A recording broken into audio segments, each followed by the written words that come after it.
Welcome, ladies and gentlemen. How's it going? My name is Alexander, also known as Sandreyevitz, and together I'm accompanied by my brother. Hi guys, it's me, Tarlord. We are going to be concluding our series of podcasts about Nioh 2 and its successor, called Stranger of Paradise Final Fantasy Origin. We're going to be looking at how exactly and what exactly it resulted into when it comes to the gameplay, when it comes to graphical elements, combats, and so on and so forth, how much improvement or regression this game had received in comparison to Nioh, and is it overall worth it to even waste your time and effort that you would want to put it into this game? Yeah, we are going to take a look at the demo version, at the video of someone playing the demo version. We are going to give you our thoughts about whether or not, we consider this to be good, or to be bad, or to be questionable.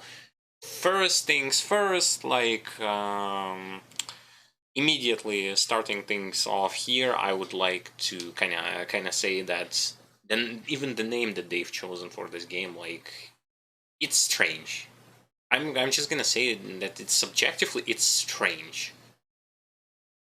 It's not only about the name, but I guess we could talk about it in more details later in terms of the gameplay. I would want to add from myself that, again, if you're going to watch it on Patreon, thanks for your support. If you're going to watch it on YouTube, do know that Patreon supporters get an early access to videos in those formats 1 week ahead of the planned release schedule. So if you want to watch the content early, you'll have this opportunity. Jumping straight from the cliff into the gameplay side of things, I don't understand already, first of all, what's up with those graphics? This is captured on PS5 in 4K resolution, and it looks... it looks shittier, excuse my language, than Nioh 2 from the same console, because you could play Nioh 2 on PS5. There is a remaster both for Nioh 1 version and Nioh 2 version. And right off the bat, the big caveat out of the way for those who are going to be saying, oh, it's just a demo, we'll wait for the new release. You gotta be kidding me. Well, first of all, stop with those excuses whenever it's like, oh, it's just demo or it's just beta, the game is gonna be changed significantly. No, it's not. In nowadays shape or form, it's not gonna be the case. Yeah, look at the most obvious example. Look at Cyberpunk. The game became worse at release than it was in the demo versions and all those versions. Many mechanics have been deleted. Graphics have been even worse. Look at this shitty, blurry background. Yeah, the blurriness, it's not just about, when this video is going to go, when this showcase is going to go into, the real gameplay, not the tutorial. It's gonna be even worse. You're going to see, the graphics. This doesn't look like a new game for the new generation of consoles. Granted, I kind of understand that. Currently you barely even have any game that is showcasing anything about what you can call new generation. But come on. But it looks worse than Nioh 2. Both for PS4, PC, and PS5. How can you tell me that the new IP in a popular universe, the final... Oh, we're gonna talk about whether or not it's what audience this game caters to, the Final Fantasy fans or the Nioh fans, and the whole dilemma behind the director and so on and so forth. In my opinion, this caters to... well, I guess we'll talk about it later, but again, the overall graphics and the design, this just looks something from end of the PS2 era, beginning of the PS3 era. Sure, it may have some good-looking style for when it comes to this kind of picture, but it's outdated. But it's mostly not the in-game. But even in the cutscene, it looks outdated. to be honest, like it doesn't supposed to be like groundbreaking. It doesn't supposed to have like groundbreaking stuff. And yes, the main character looks like Nioh from the military, but yeah, like Nioh, but William from the military. They straight up took his. Hello and welcome to the stream. They straight up took William's asset, like visual asset.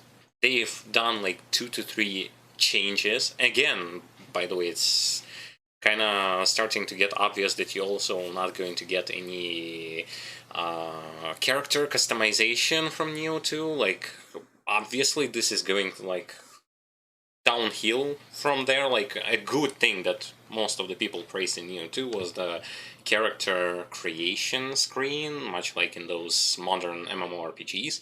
Here, it's gone. No more. Like, you get the short hair William wearing some military uniform or something like that, like something like that. And I don't even know, like, could they made like a new design for the main protagonist and just not rehash straight up the same like look of the character? It's not even a military uniform. It's like you play DMC, the character wears the same freaking shirt, the same freaking pants and gloves like DMC at the very beginning. Oh yeah, and speaking of the, I have nothing against supposedly like reusing the assets if you improve upon them, if you give something new and test those new elements. Not just give, because we all know like the Team Ninja likes to just dump the ideas for the sake of creating the variety on the surface, but you have to test them out. Yet in this game, not only the certain assets for the characters were copied, certain assets from monsters as well as their attacks were copied from Nioh. And to hide it or mask it to the point where, oh, it's attributed to the Final Fantasy game, yes, they've added some attacks which were present in Final Fantasy, but that's pretty much it. Like, the one who played, look at those who played Nioh, they see how monsters are behaving, how monsters are attacking. Like, most of the comments, oh, it's just, the monsters' behavior acts, or at least their attack patterns, kind of similar like Nioh. Yeah, I wonder why that happened. Well, it's also obvious because of the fact that, let's just count the time between like when the Nioh 2 like ended and when this game is going to be released. It's again rushed, much like what happened with Nioh 2 after Nioh 1. They are rushing. Why they are rushing, I don't understand this.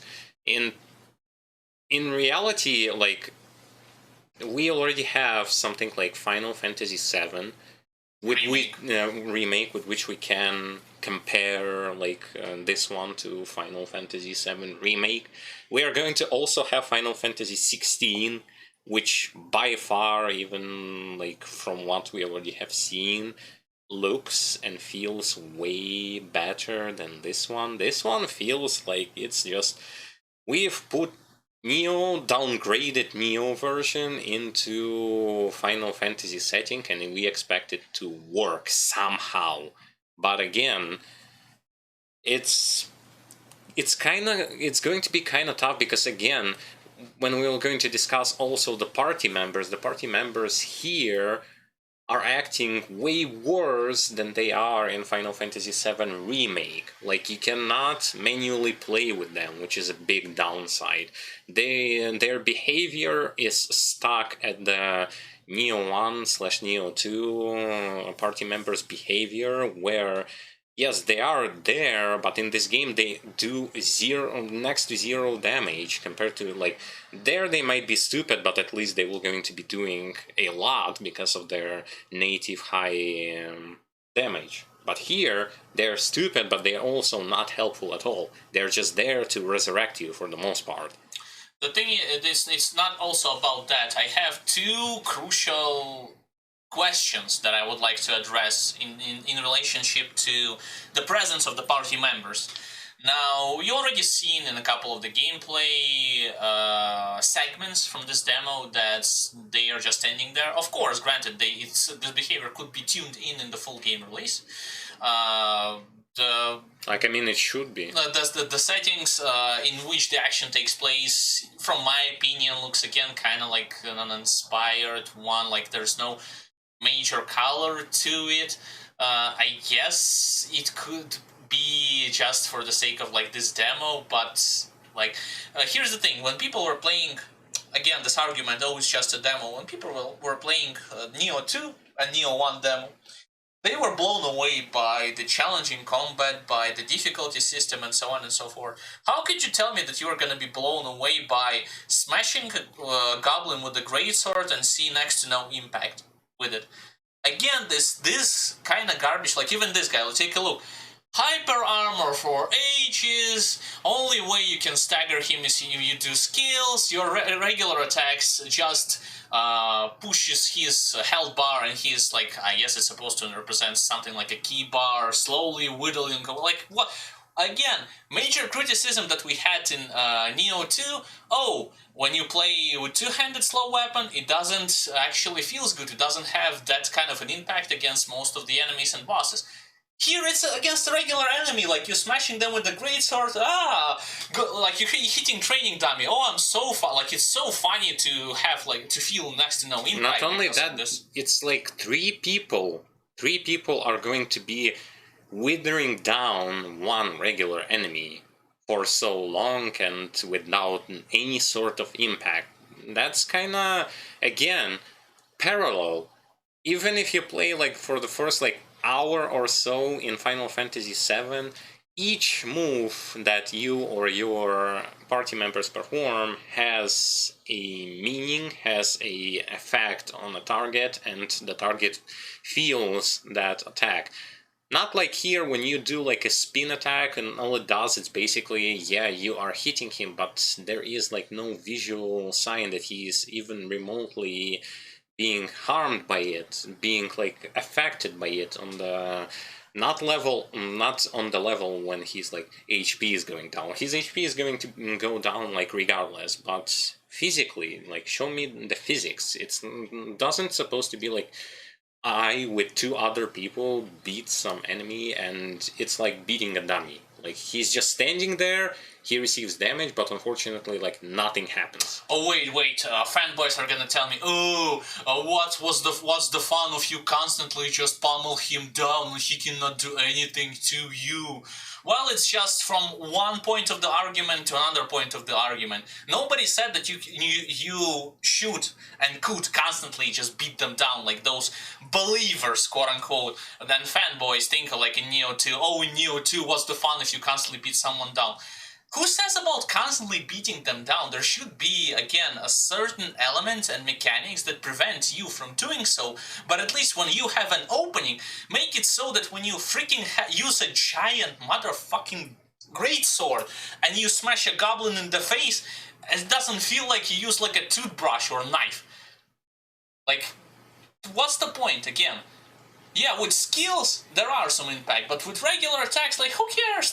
It's not like you can spam skills all day long. Yeah, you have this, some kind of, energy/stamina meter here that's present, so you cannot infinitely spam them, at least in the demo. Maybe certain builds would have allowed you to do so, like in Nioh 2, for instance, where you have, quick anima generation builds, and you could just spam your soul cores. But again, we are discussing the obvious flaws that were present not only in this game but in Nioh 2. It's copy the same thing, put them in the new IP. Oh, people are gonna eat it. Who cares? People buy it. One thing that became worse, and I guess that's because of the modern standard-ish.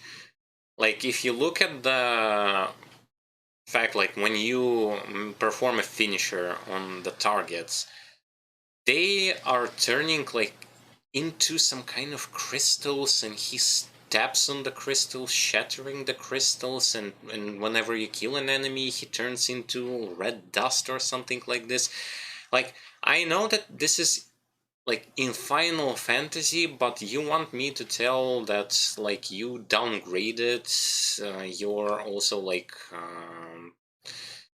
those finisher moves, you made them in this awkward way just to make so that they're age rating of this game is going to be lower, just because we ain't going to have blood or anything like that. We're going to have crystals and red dust spreading like all over the place.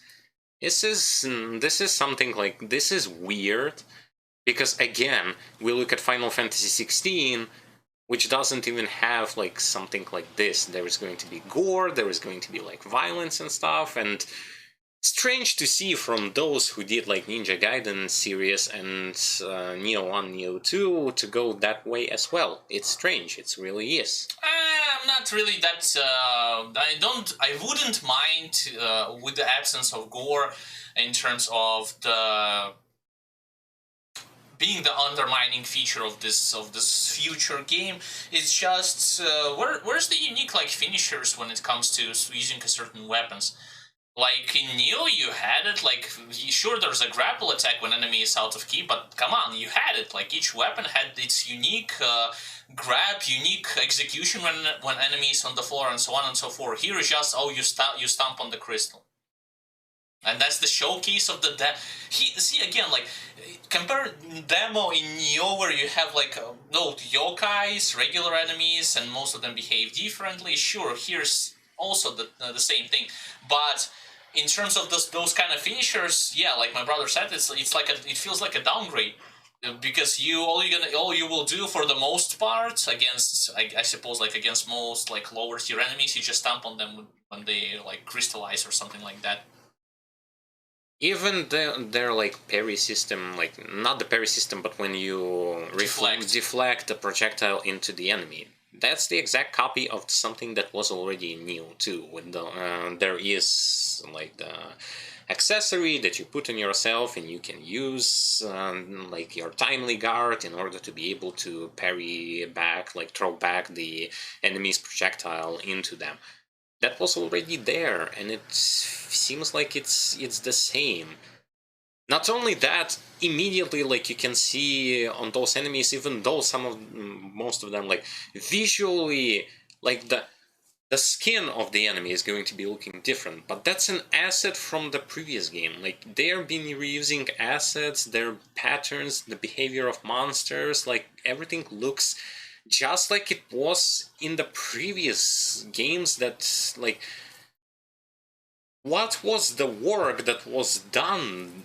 The question is, it was just them creating the new skin for already existing enemy? Probably something like that. But this is not how you do it. Like you take a look at the loot, and the only way to tell the difference between like the loot you collect outside seeing Nioh, like you had like white color, yellow, blue, green, and orange. Like you don't need to, at least when you're playing for the game for the first time, you don't need to be a genius, like to tell the difference that you've collected something valuable, especially if you wear items, if you wear your equipment on the lower parts of your tiers. It was slightly less powerful than what you have actually collected. What's with the loot here? What's with the display of the loot? Like he collected the great sword, and it has the same color, same with the previous like loot. There is no distinct way to tell, like just visually, without constantly entering the inventory. And yes, I guess you're gonna be doing this too inside the game. In this game, just like in Nioh, you're constantly be shuffling back and forth, tons of gear, tons of stuff. But here, it's also gonna be put like on the situation is gonna be worse, just because you don't have colorful indicator, at least in this demo, that shows like what type of items you've collected. Yes, arrows are gonna pointing that probably some items are gonna be powerful, true, but it depends on the other stats as well. Just saying. It also want to point out, like he was battling against those firebombs enemies, and what's with the AI behavior? Like seriously. So if you're not standing very close to the enemy, they will just going to stand behind you and doing nothing. Like they legit look. That's them being killed by the projectiles which the main character was dodging and defeating those bombs, but Does this mean that, for example, like if you want to play as a caster or somewhat, and you want to cast those powerful spells, you will not going to be protected by your foe, by your like companions, because they're like they are not doing anything unless they're like very very close to the enemy, which kind of kills the point of, well, you will going to see when he's going to transition over to like playing as a mage, quote unquote. Yes, also in this game, like lo and behold, the unique trait of Final Fantasy is also why you need to have a party, like because everyone has like his own role. Someone's a healer, someone's a damage dealer, someone's can be a little bit of both, like healer and the damage dealer, like red mage, white mage, monk, samurai, etc., etc. Here, Jack of all trades, the main character, and two dumbasses who literally don't do anything. Yeah, your character. Seriously. Your character is a specialist, multi-class specialist in all domains, which, in my opinion, the person who played some other Final Fantasy games, including the newer ones, feels like trash. Like, I'm gonna be honest with you, this feels like trash, because like it defeats the whole purpose of having the companions also with you. Understand this, that in this game there will be less weapons in total, because each class can wield one weapon. So, for example, he is a swordsman, he only can carry a two-handed sword in his hand. If he transitions over to the mage, he carries this weird-looking stuff. If he is a lancer, he only uses the lance, which again kind of contradicts with the fact that in Final Fantasy each class can vary, like some can vary only one type of weapon, but some can vary like more, can wear more than two weapons, for example. Like the same warrior can have like a shield, a sword, an axe, two-handed weapon, like anything like this. But here, like it's weird. And again, if we were going to have like dumbass companions with dumbass AI, which don't do damage and just there for a show, what's the point? Like I have to like. You have to tell me that in Final Fantasy game, which was all about like each one having his own field of where he specializes in, now turns into I have to cover pretty much all of those areas because I don't have anyone to rely on, even though like I have two companions. At this point they might have just took them away if they are going to be so useless, so that there won't be you thinking of, well, maybe my companion is going to help me. Oh no, he didn't. He actually just abandoned me because he was standing too far away from the enemy. Another part of criticism that I would like to address, another part of obviously and objectively flawed design, like what's up with the areas? Come on, dude, seriously, you cannot deny how freaking colorless for the most part and uninteresting from the gameplay elements those areas look. Again, we have the same, even multiplied to 11. Corridors, small rooms, slightly bigger rooms. Corridors, small rooms, slightly bigger rooms. Okay, listen, I gotta address this. I personally, I'm not gonna sit here and pretend that those developers now can build up a sprawling interconnected world like in other Metroidvanias or Souls-like games. However, even if you have it in a linear fashion, it doesn't mean that your environment... Oh, by the way, that's another thing that we were going to be addressing, how the improved spells are work in this game in comparison to Nioh and in comparison to Final Fantasy. So, let me get back to my thought. It doesn't mean that your environment, even though they are very limited from the area standpoint, has to be so objectively boring to the point when there's nothing really going on when you are moving from checkpoint to checkpoint. I'm fucking tired of it, of just putting the enemies as the placeholders and have no creative situations, have no major interactable stuff, not the freaking stuff that you had in Nioh, or just smash bells a couple of times. Yes, we got it, we improved it over the first game. No. You look at games and isometric RPGs like Diablo, or perfect style, or whatever the case, when you are going from point A to point B, there's traps, there's interaction, there's some kind of setups, there's some traps, there's some floor collapsing and so on, even though the game has corridor-like environment. So what, can you freaking explain me why they can do this, but you cannot? You, the game that relies on 3D, on, like, what? Why do I even have to rotate the... Oh, I know why do I have to rotate the camera, because the camera is gonna be just, like, always garbage, but that's a meme at this point. Again, I'm not talking about how shitty those graphics are. I mean, you look at, like, 4K capture from PS5, yeah, good job, like, looks like shit. But anyway, the levels themselves... This is supposed to be like some Chaos Citadel represents. This is supposed to be like me trying to... How should I describe it?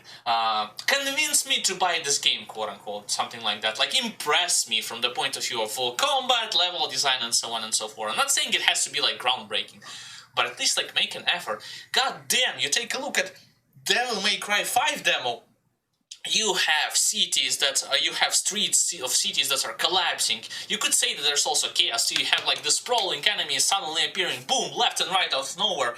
You look at the DMC, which came out like ages before, I believe even the first Nioh, where you had the levels that were constantly changing, shape-shifting. It's gonna be like interesting to move from one point to another because the environment changes. Maybe you've missed a secret. Maybe there's something like more that you cannot collect. Not this. Oh. It's linear, well, sort of linear. You could, like, open, like, a checkpoint or two, aka bonfires, aka, what you may call them, the Kadama shrines, whatever the case it might be. But there is nothing going on, like, outside of placeholders for enemies and their patrolling spots, the levels themselves are boring as dirt. Like, this, I can't stand this anymore, like, and... Just how, but I don't know, like, I'm speechless. Maybe you, like, will say something about this. See, there is this one big problem, which is related to the fact that this is not their first game. This is not a new studio that came in with a project, with a new project. Those guys have already made so many games that were revolving around those stage, mission environment, where you move, like, you play in mission, like one mission, going into another mission. By this time, don't you think that they should have already kind of figured out how to make it more meaningful, how to make the stages be looking more attractive? Not only that, add some variety and depth into those stages, make them feel alive.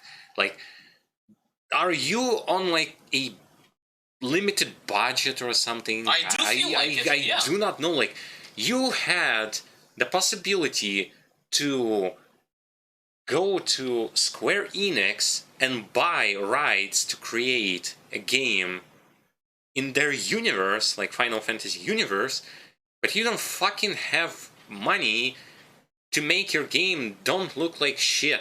Because honestly, I look at those backgrounds and then I realize, oh, it's also on the new generation of consoles. And then I look at Final Fantasy VII Remake and I'm like, you fucking kidding me? On Final Fantasy VII Remake, which I played, by the way, on the PlayStation 4 Slim version, not even Pro version, not even PS5 version, on PS4 Slim version, and you want to tell me that you are creating it for the next generation of consoles, yet you present me this? I want to play in this on the new generation of consoles? Like, when I have Final Fantasy 7, when I have Final Fantasy 16 in the future that is going to come out, and you present me this, a very downgraded version of the same, like, Nioh 2, stances gone. Combos gone. Combos Like, are there, but they are limited to your resources. No. Not only that, you also have skill cooldown now. So those who want like to create those big combos, welcome to the world when you are going to realize that your beloved developers actually abandon you and no more combos for you guys. You're going to be another generic character who is just going to cast a couple of spells and then just gonna wait there waving his giant sword which has no impact, or like changing into another spec, or like being a mage who has to to cast more powerful spell, you have to hold the cast spell button so that it will going to charge. Oh wait, any hit will going to stop you, but because you are accompanied by the worst, the worst party members who have aggro range of a size of, I don't know, two-step,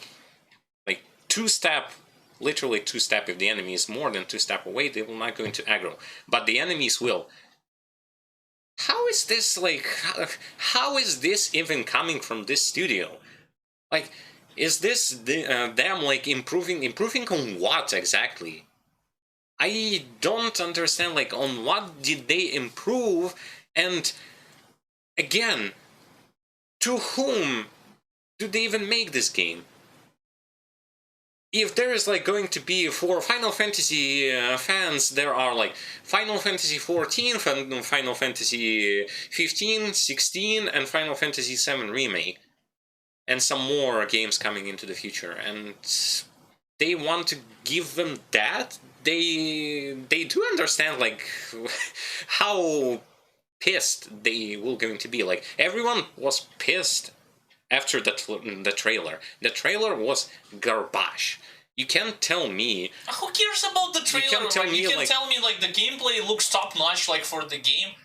We're gonna be looking at the comments oh yeah, maybe the trailer looks bad, but the gameplay is not as bad as the trailer. Yeah, I definitely see a very big step up and with an improvement for both the Final Fantasy genre, especially you who play Final Fantasy 7 Remake, and for Nioh genre. Yeah, the combat looks even more refined. God of War, Devil May Cry, no, screw them. Final Fantasy and Nioh, no, screw them. This is the new world in the combat system. Yeah, right. Especially if you take into account the dullness and boring and of course hyper armor. Yeah, those who cannot make very good oh yeah, here he slashes 3 times, boss slashes you in return, you cannot react to this, you take a hit. Great, it's all for the balancing, because otherwise it would be so boring to constantly hit them. Yeah, just like with magic, the fanboys will say, well, in Final Fantasy universe magic is so overpowered and outright broken, so they need to balance it out by making it so you charge instead of you instantly cast. And not only that, you don't have a mana bar as a mana bar. You have the underneath your HP bar, as you can see, you have the action bar. No, there, the purple one. The yellow one is the stamina bar. The purple one is the action bar. But you know what? It is being drained by anything you do. By whether you cast spells, it drains. You cast abilities from your Okay, I take that back. My counter argument. There are some other colorful stuff, blues and greens, but nonetheless, the other points I'll not take that back. Yeah, but technically, you can't even people were not really happy over the fact that you can spam spells in Nioh games. Here you won't be able to spam spells because you're going to run out of that resource pretty easily. But then comes the worst part. If you run out of resource when you were a mage and transition over into a warrior stance like Sword Master's class, well, you are going to be stuck with auto-attacking because you cannot perform actions again because your meter is spread for all classes. It's the same meter. Yeah, at least on the basic level you're gonna quickly run out of the resources. Yeah, and then you're stuck with auto attacks. It's basically it. You're going to be constantly stuck with auto attacks. And we all seen how auto attacks works in this game. Just even worse in my opinion compared to Nioh. Both. What Like, is even worse, I don't see like the ability to power up my companions. At least so that I can make them, if not damage dealing, then support. Like let me buff them as a support. Why would you if your character is multi-specialist? Like, what's the point of companions? Seriously, like, your character can heal, deal damage, and tank. In Final Fantasy 15, you had the point of companions. In Final Fantasy 7 Remake, you have the point of companions to the point where there are legit attacks. Like, even the beginning of the game teaches you, like, if the boss grabs you, you can switch to another companion, start shooting the boss with, like, spells and other kind of stuff. And if you deal enough damage, this will going to interrupt the grab that the boss does. The grab that potentially can either kill your character or deal significant damage to him. Like, this is the improvement that I was like thinking, oh, they were gonna have companions, well, let me switch to them, like, let me play as them, like, let me feel that this is, like, meaningful.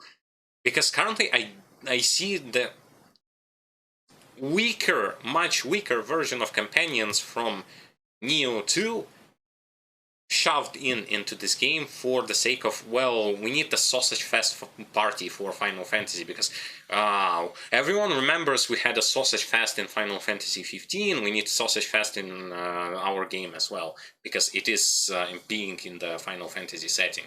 It's not only about that, it's about, like, I guess, you haven't talked about the levels themselves, you haven't talked, like, what do you think about... Haven't talked about, like, backgrounds. The backgrounds which are blurry.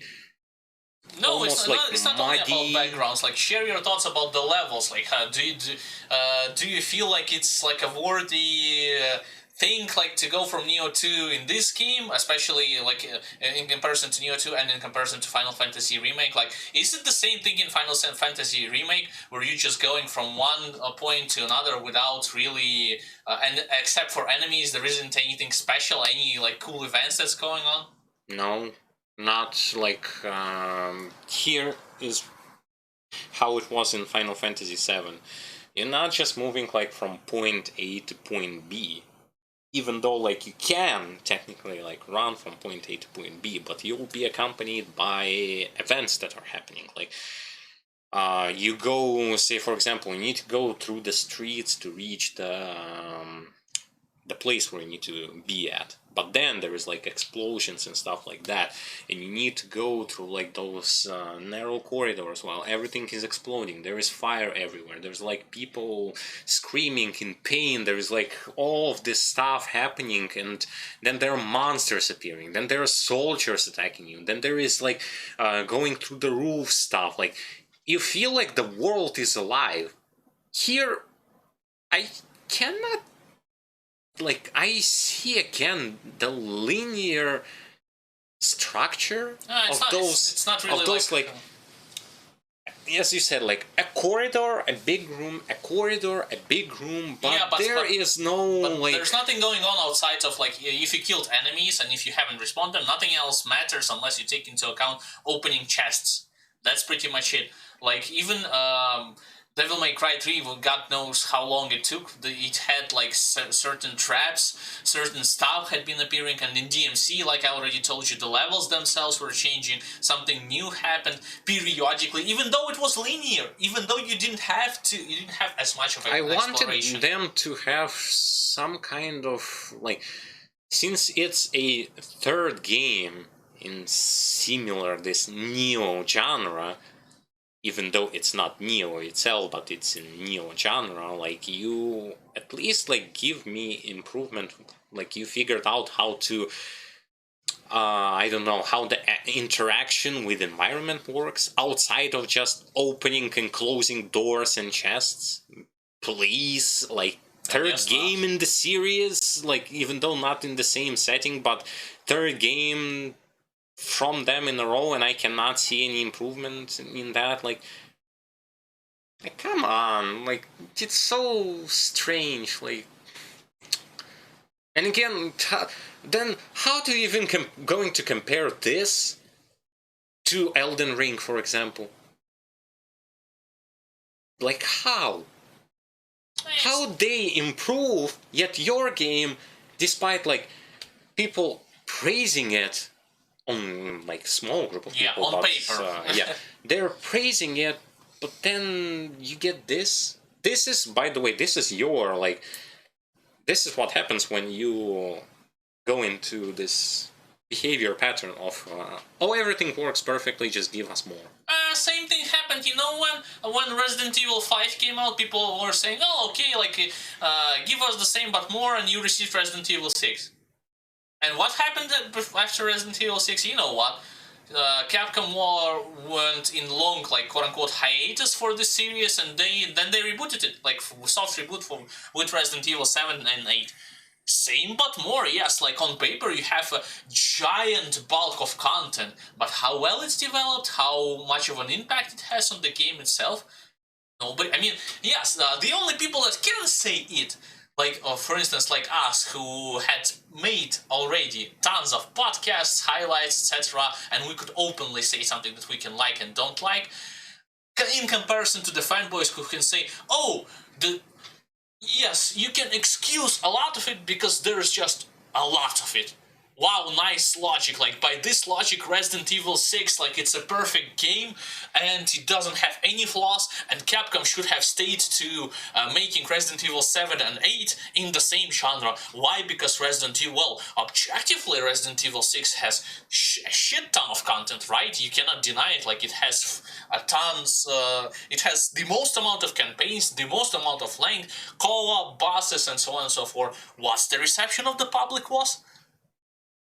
Like, you know why? Like, people hated it. People hated it because, oh, it doesn't play like Resident Evil 7. But when the 5th version came out, give us the same but more. Here's the same, like, here is the same, just, for the most part, the same, like, combined Final Fantasy with Nioh, but more. Are you satisfied, my guys? Like, do you feel the improvement of combat? Maybe in the uniqueness and skills outside of the visual parts, even though in visual it's hit or miss. I mean, you look at the character, it's detailed nicely, but then you look at the other stuff that he's doing, the enemy is doing, and it looks like garbage. Great, like, such an improvement. Like, I see, like, this uncovered potential in this game. Yeah, right. It's just strange, to be completely honest.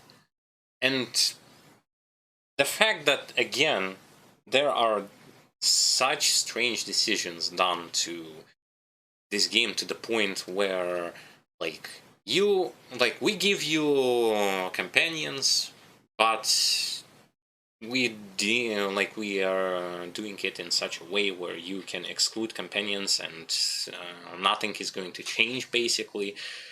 We give you this, like, locations all in blur, all like colorless. Like, look, this is supposed to be like a chaos citadel, of course, capture. So what gives it away? To me, it looks like an abandoned citadel. Which in some areas popularized by some monsters. It's not like, you know, a good example would be a colorful one, at least in terms of the visuals. When you take a look at the towns, like in Heroes 5, you had this faction called Inferno, and when you have like this capital, the camera like looks around it, and you see how alive, how energetic the design was. You see like the constant like lava sprawls, minions, etc. crawling. What gives this away that it's a Chaos Citadel outside of the initial cutscene and the fact that your main character memes it all day long that he came here to kill Chaos?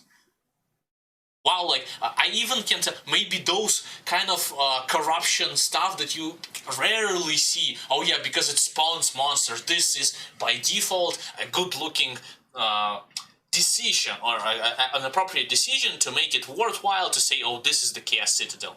Because it has, like, this corruption somewhere, like, that you have to destroy in order to proceed onwards. But then nothing else happened outside of it. Then again, like, changing sets is kind of like, for each class you can create a preset of full items, like that this class can wear, which effectively means that you on the fly, without any penalties, can hop between not only just specking, like you're changing your specs, but also at the same time you are capable of changing like all of the gear with just pressing one button. It makes no fucking sense in a Final Fantasy style universe. You don't just spec, you don't have multiple classes which you can change like everything to the playstyle, items, skills, etc. by just pushing one button with no restrictions. Like no restrictions whatsoever. Then again, like why? You like those who have played Final Fantasy games are going to understand like what's the problem here. It was always about like having this balance between teammates, like each and every single one is a unique individual. Not just I am the character of this show and I can do everything while others can do anything. At least on the basic level, like if you did not know about the, if you weren't experienced as much as you would in the later half of the game, in the game mechanics, you would try to balance things out. Now, granted, all games, Final Fantasy is not an exclusion, can be broken if you abuse the hell out of certain setups, like it was, like in many other games that uses a party of some certain individuals. But you didn't know about that unless you like Google, unless you would like to Google it, and even still, you need to fulfill certain requirements for that. You cannot just do it right out of the open. Whereas in this game, your character is multi-specialist right from the get-go. Like, I don't understand. Like, plus we've been speaking about the level design and stuff like that, and that the studio doesn't take like it doesn't try to copy other games, right? Then why this game, in comparison to Nioh 2, goes into this very strange, like not very strange for other games, but strange for them. The level structure goes like this now.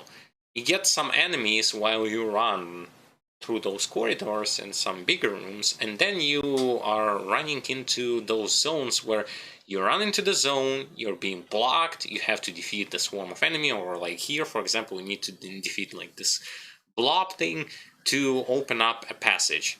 So you are now straight up just copying Devil May Cry, like without any sort of shame, like. But copying, it's not. See, again, like many companies copy something one from another, but you need to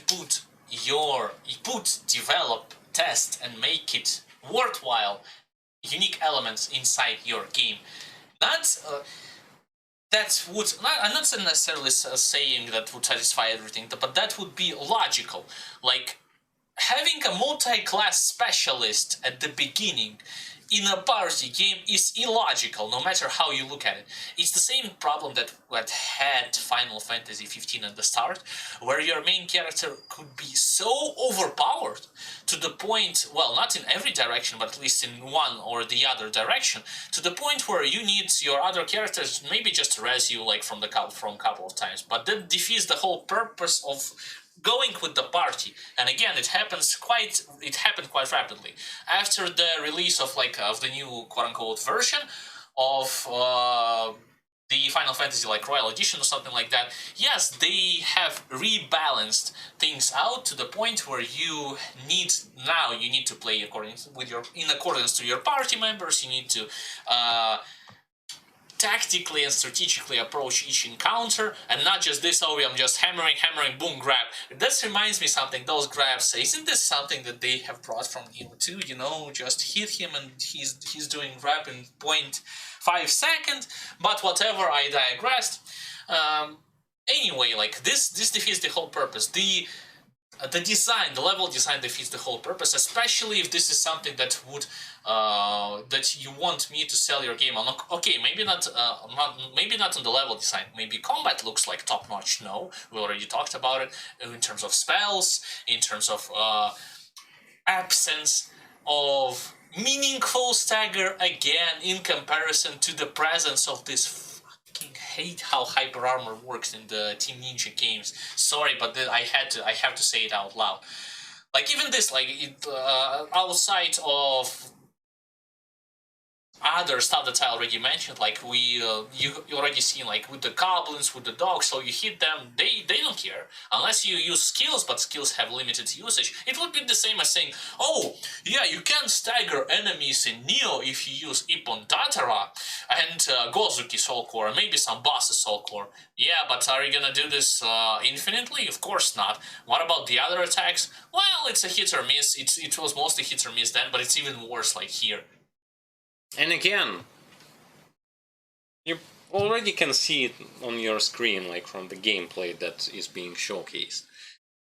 The problem also comes from the fact that you're, like, when you are out of the resource with which you can use skills, the combat without skills looks and feels like a complete shit. Like, this is obvious. Like, you can see it, like, it looks like shit. Wait, it's somebody's gonna tell you that in other Final Fantasy combat with skills also looks like shit. In turn-based Final Fantasies? And in the real one. In real one, no. And again... And in turn-based, not the case. Because you're... see, I don't know how much of an impact skills would have in comparison to your regular attacks. But, from ones who have played Nioh, something tells me that your regular attacks are gonna be garbage, just like it was in Nioh. And yes, too. you don't have, like... You could have said, like, well, in Nioh we had, like, stances, we could switch, we could perform those combos by using, like, those... Here, it's gonna be a battle against the mini-boss. Like, watch how much of an impact the combat has, like, both from the spells and then the melee perspective. Level 3 lightning... Tickles it. Tickles. Fire doesn't do anything. Shit. Stat dump all over the place. And yes, there is, like, so many attacks that, like, critical, but what is the point of the critical attacks? I don't see any point. Like, critical attack supposed to be an attack that has a meaning behind it, not just, well, it's critical. It had to have, like, a giant impact, like more damage to the stamina meter? No. More, like, has a stagger effect? No. What's the point of the critical attack then? Just a little bit more damage? Again, I also like, yeah, like, cool thing, you could get rid of the armor and makes him more staggerable as well as perform this kind of a finisher, but again, whenever he wears armor, he just don't care. He just goes and he strikes and he does whatever he can. And that's the mini-boss, that's not the full-fledged boss. But the idea is that in this game you don't even have those stances. You don't have the variety of Nioh 2. You just don't. You don't have that. Now those who are like, we have the variety of, like, having multiple stances, of, like, having multiple possibilities of chaining, like, one thing into another thing. Here, purple bar resource gone. Where's your variety? I'm just mashing square or X button, whatever the fuck he uses to attack the enemies, and there you go. Like, this is what you're going to do when you're out of resource. You're just gonna be mashing the auto attack button, and you do, like, you have the powered up auto attack button, which takes ages to power up, and regular one. That's where you're all, like, where your variety went. To those who were, like, so amazed at the fact that Nioh 2 had variety, you don't have this anymore. You just don't. You have, instead, you have the multi-class. And each class, yeah, sure. Maybe there is gonna be some variety in terms of those multi-classes, like something that you can select from. But just like with Nioh, something tells me that objectively one class is gonna be way more powerful than the other, and most well thought out individuals are gonna use one class over the other, with the exception of those fanboys, retards, white knights, call them however you want, who's gonna tell me, oh, that the stuff, everything is viable. Yeah, like, everything is viable, everything can be played with, even though one stuff is easier to pull off and it does like 10 times more damage than the other, so you don't even have to worry about its existence at all. But in general, like in terms of the other stuff, in terms of a lot of stuff that we have discussed today, both from the graphical standpoint, from the level design standpoint, from the combat standpoint, from the enemy standpoint, and over. Oh yeah, we haven't mentioned the story. I guess yeah, you at least you probably you have already heard, but those who haven't. This is gonna be written by the one who created some games for the numbered installments in Final Fantasy series. And it would have been fine as a whole, if not for the fact that the ones who played all the number installments have told that this guy, he can't create good story. No. He created one of the shittiest stories in Final Fantasy number installments. I cannot speak from my experience because I haven't played them, but are we looking at the game that's that's in the story perspective are gonna be even worse than Nioh 2? Oh boy, that's gonna be an interesting perspective to look at if we think about it like in this way.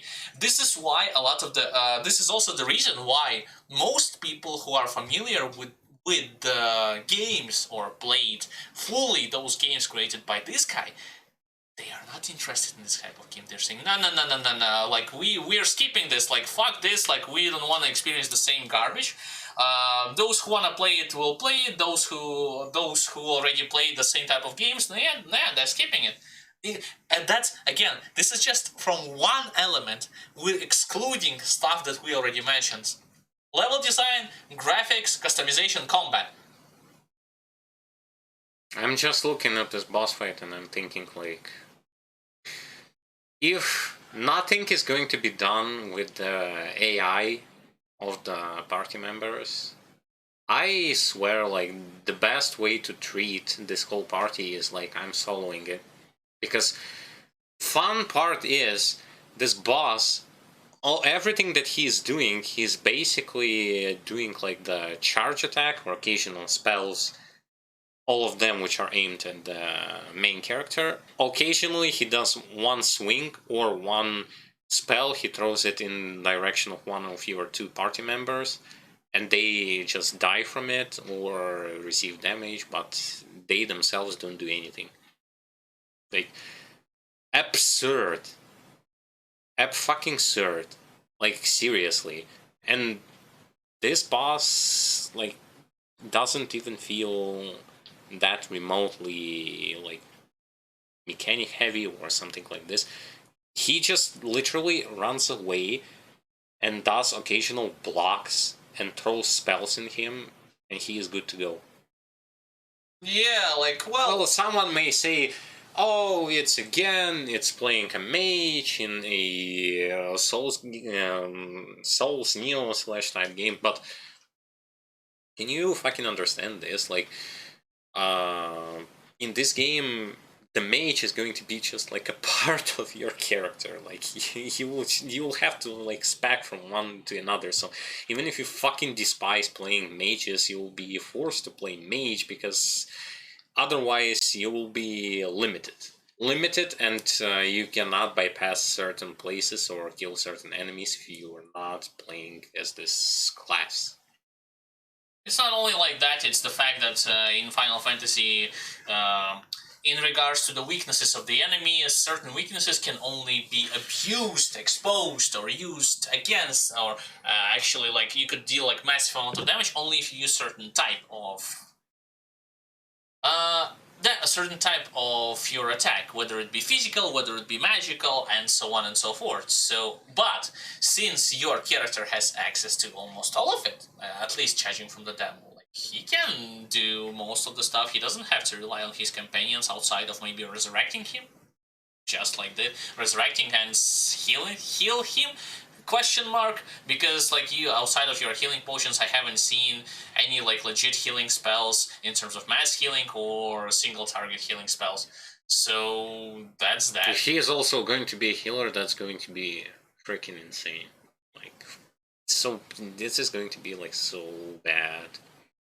And realistically speaking, this whole like demo and the trailer. Usually when you see the demo and the trailer, you either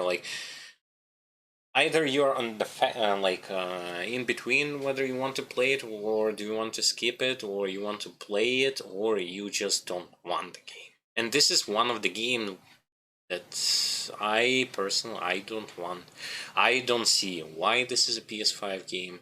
I don't see why and how does this game improve on Nioh 2 formula. It doesn't.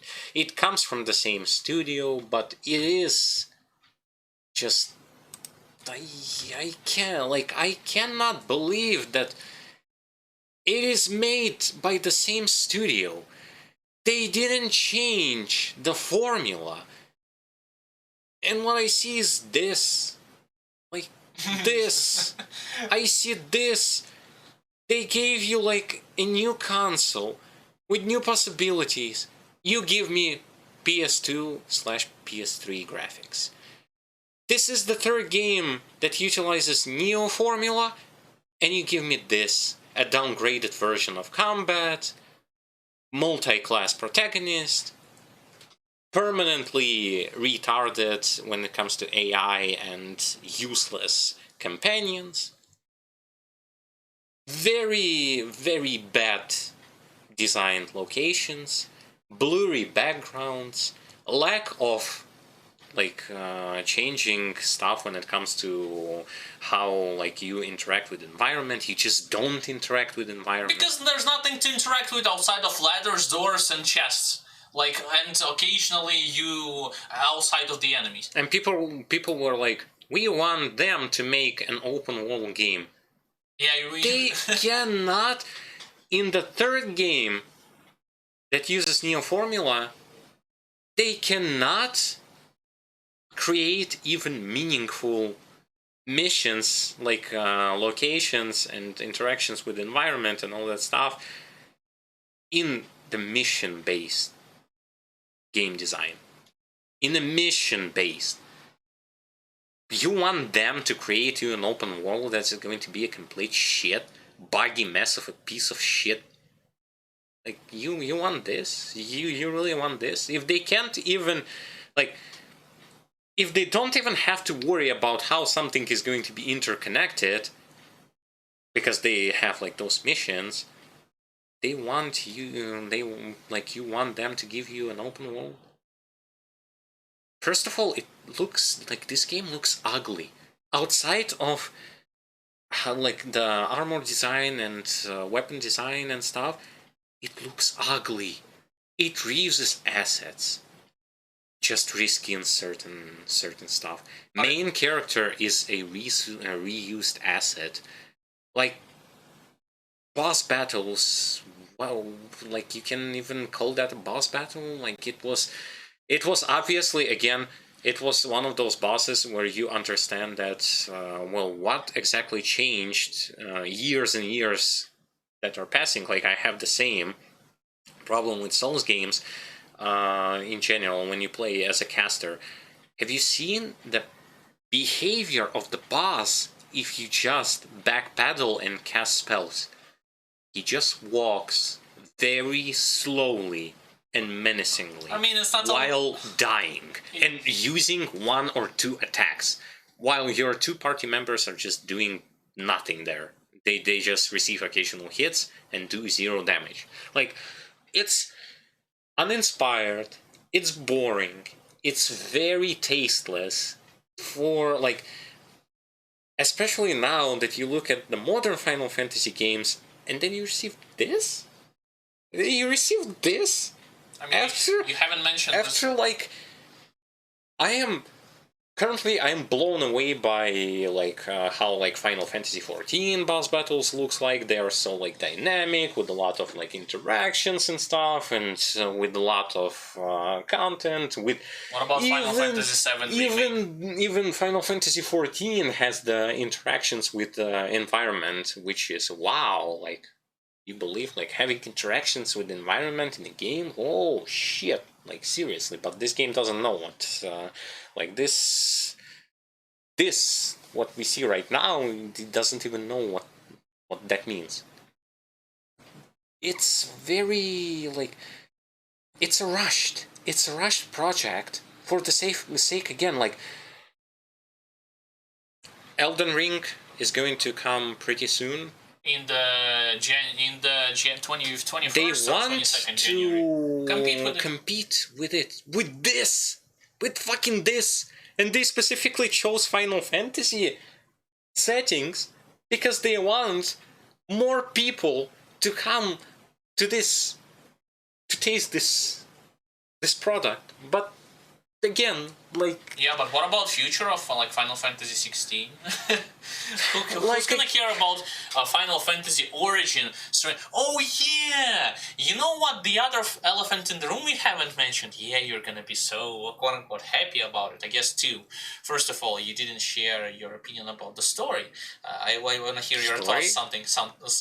Just in general. what kind of story? That you have like in the that you have like in this like the whole premise. Wait, we have three idiots that came into this abandoned / captured Chaos Castle to kill Chaos, and then they don't kill Chaos, they kill someone who says that he is going to become Chaos.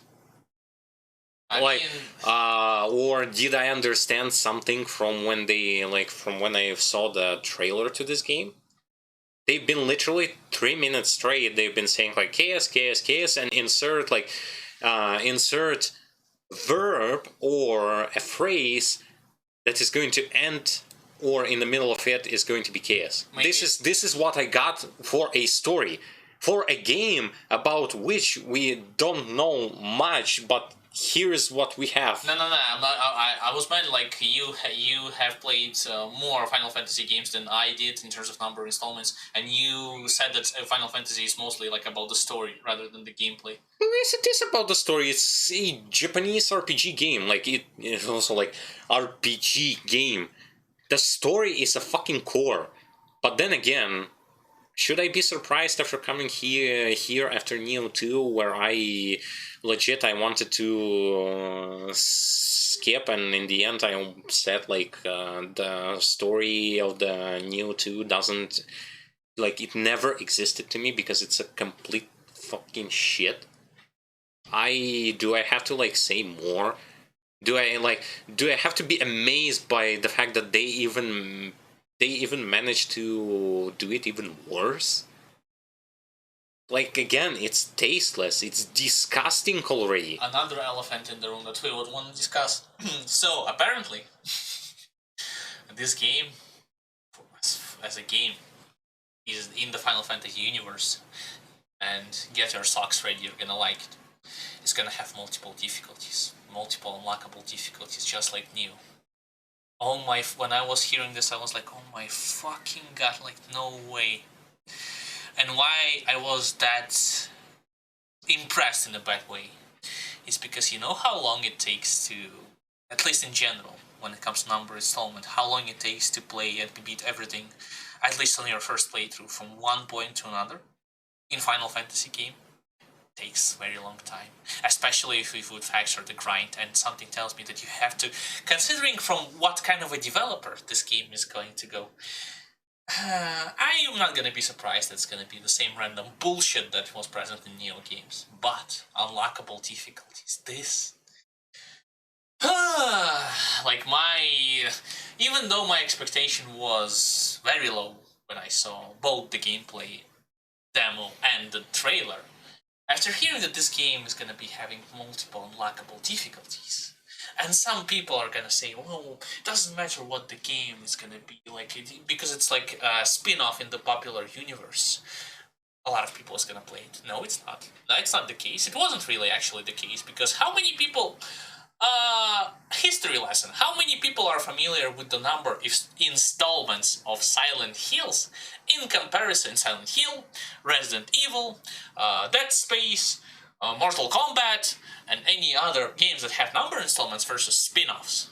You tell me. Like, you don't have to be a genius to figure it out that the number installments will always gonna be way more popular than any other remake, prequel, spin-off, whatever the case it might be. Unless it's a number installment, but anyway, back to the Final Fantasy. heard this. And yes, I was thinking just to play this game, at least on launch day. I will not feel any shame at all. I'm gonna say it straight up front in pirating this if it has the possibility. Who the fuck cares? I'm not any sane person would look at this and say it's gonna buy this game, doesn't value or earn himself any money whatsoever. And I'm gonna play it only once, only through the first difficulty. And if this game is as bad, it's gonna be like as bad as the demo showed it, because in the demo again, I agree with my brother, it's a generic, uninspired rehash of the same ideas without major improvements that we had been talking about both in Nioh 2 alone, let alone Final Fantasy VII Remake, Final Fantasy 15 and 16 on the horizon. It's a joke. Like, seriously, and again, the fact that it was rushed, by the way, what happened, I guess from the one angle it looked like the main character was actually bald. Yeah, because of how terrible the graphics actually look. It is, and yes, it is a rushed game. I understand, just like in Nioh 2 when they were trying to compete with Sekiro, here they're trying to compete with Elden Ring. It will have its audience at the end of the day. But in regards to the popularity and in regards to the whole impact, it will be even worse compared to the Nioh.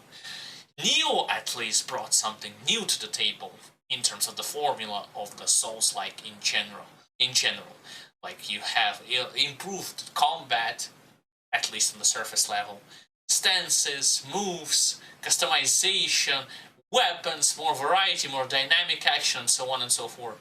This, what does it improve? In Final Fantasy, you have better examples. In a game where you have a standalone protagonist, you have better examples. It's again, just like Nioh 2 suffered from the identity crisis, where it wanted to be every jack of all trades, master of none, everything at once.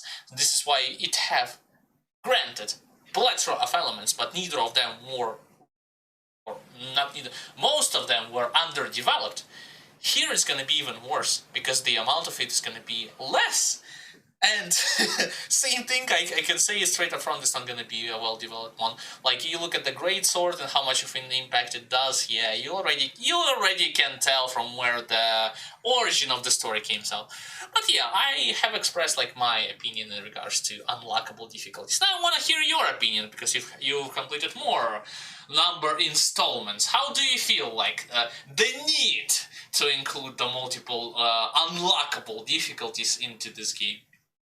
Again, jumping into, I am not against having, difficulties. In Final Fantasy VII Remake, you can choose on what difficulty you can play from the start of the game. But when we speak about this game, and when we speak about the fact that, again, uses Nioh formula, wants to be jack of all trades, master of none, and etc, etc, etc, you already know where this is going.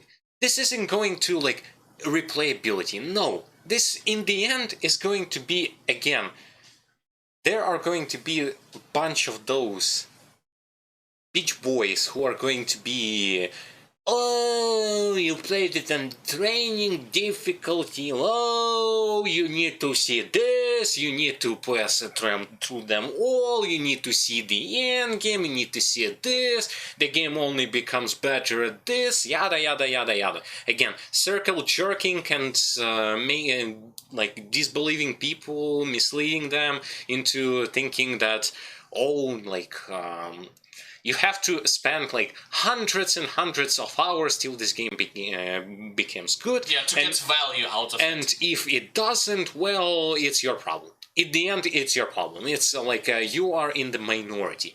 It's not about difficulty for the sake of having difficulty for those more challenging players. It's again for the sake of some degenerates to laugh at others for them not willing to spend more time doing some random bullshit. It's just for that sake. It's not for the sake of meaning. it's for the sake of, like, I am better than you because I did this. And in the end, even if you show them, well, I also did this, no, you didn't do this the way I did this, so you don't have this, and by the way, you don't know, like, basics and all that kind of stuff. No, I'm tired of it, and also, again, it's going to be like a clash between Final Fantasy, those who are into like Final Fantasy games, who are going to come into this game, and they will going to meet with this obnoxious, degenerate community of Nioh games. Like, whoa, yeah, sure. What will happen when you put like good people, legit good people, because people who play in Final Fantasy games are genuinely like, they don't want any sort of conflict, they don't they behave properly. Versus, like, against them you put those retards who are going to be like, our game is like this, and you noob, and you didn't do this, don't use those classes, don't use this, just use auto attacks, no, yada yada yada. Like, this is again going to be like the same pile of shit, only now they will going to be throwing away from themselves wider masses of those people who maybe don't know like what Nioh 1, Nioh 2 was, and now and they were interested in Final Fantasy games, and they will definitely not going to miss it just because it's another like Final Fantasy installment, but then they meet with whatever comes with that. Like, I seriously think that if they wanted difficulties, just put like, you can select between easy, normal, hard. That's it. And you probably can like unlock hardest if you beat the game once. On normal, on hard. That's it, like, that's it. No like this like new game plus, new game schmas, new game 3 plus, new game 10 plus, like, all of this is useless. And Nioh developers also showed me that it's useless because they have zero clue how to make endgame. They have zero clue. Like, what am I supposed to be excited Interesting about? Like, endgame, at least. I'm supposed to be excited about replaying the same fucking stages for like 10 to 15 times without me grind. That's without me farming those stages. That's with me just trying to go like to see the rest of the content. You want me to see like again to see this uninspired, bland and boring endgame? Like, this is going to be hidden behind this magical wall of having more difficulties? Whoa, more items! Yet my build is going to be like, I already know how build plays on my first difficulty. And nothing going to change, like only a stat dump is going to happen once I will be acquiring more gear. No uniqueness. No like variety. Oh, little. When it comes to stages, there is nothing. When it comes to unique bosses, there is nothing. Unique enemies, nothing. Just recolored enemies having more stats. That's what they will also going to put here. If yes, then fuck it. Like, I'm gonna play it once, one difficulty, and GG. Like, I'm not interested. Yeah, like, same thing. The game like Nioh 2 showed me that I wasted my fucking time more than like at least 150 or 170 hours. I wasted into nothing. To see nothing but to meet with the most obnoxious people on the Reddit community, on like some of those who ass-leak the game so much on other like places, about whom we've talked about pretty deeply and thoroughly discussed that problem. And here's what we get. Like, here's what everyone is going to get, because those guys were saying that everything was perfect. Here, eat this. Like, eat this now. Eat this and tell me, like, everything is perfect again. True, like, I agree with you in terms of... yes, we talked about the new endgame system and New Game Plus in general, but we also talked of its positives and negatives. It's not all negatives. It has some positives, but because it was so stretched out beyond belief, and because I know from experience, at least if we're talking about good Final Fantasy game, how long it takes you to beat certain points. It's not just how long it takes. Final Fantasy games, when you speak about those numerical ones, except for Final Fantasy XIV, are about you play it once, the story ends, and it's over. Like there is no hidden stuff that you have to absolutely have to grind, that everything is all about the end game and stuff. No, it's a journey from start to the fucking finish. I mean, the replay value, maybe it's only like trying new classes or new teams. And yes, but it's not about just, oh, it's circle jerking who is better than who and stuff like that, and grinding the end game and stuff like that. Like, this doesn't fit to Final Fantasy. If you want the grind, well, not necessarily the grind, but if you're more into like challenging endgame and stuff, buy yourself a fucking Final Fantasy 14. It has tons of unique content, it has great replayability, it has everything that you want when it comes to like if you are into like a little bit of grind, a little bit of difficulty, like sometimes even more difficulty than is needed, but something that is wholesome in the same like Final Fantasy setting. Here, it's going to be, oh, it's like deformed, degraded, and I don't know, like poor version of Nioh in the Final Fantasy setting. Like, this is what it looks like. True. Like, my level of excitement and engagement after seeing, let's just say it like this, after seeing gameplay demo and trailer of Final Fantasy Stranger of Paradise, Final Fantasy Origin, in comparison to, let's say, Final Fantasy 16, is way like on the lowest of levels, and there is nothing, not for me, not and even objectively, that in this game that looks groundbreaking. It looks even worse in many elements that we have already discussed in comparison to both Final Fantasy and Nioh. Let's wrap this up. Like, let's read through some of the comments. I personally believe that this game, for better or worse, probably for better, is going to be forgotten for the most part when the Final Fantasy 16 is going to get released, as well as something other in Final Fantasy universe, outside of the toxic minority that we're going to be praising everything. For the most part, it's going to be forgotten, just like with the inevitable release of Elden Ring. And again, because even though, just with a caveat, I have nothing against smaller type of games that has some unique and well-developed elements, like games that I've name dropped before, Darkest Dungeon, even Nioh to an extent, right? Let's include Nioh in this list, like Nioh, Darkest Dungeon, Battle Brothers, a lot of the other like smaller still, like Grim Dawn, for instance. Last Epoch 2, when it comes to beta, it still creates more of a unique elements on the well-developed and established genre, and it's done right. But it needs to be done right. It needs to have systems that are improving upon the existing formula, not regressing from the point of view or from the other mechanics that we have mentioned before.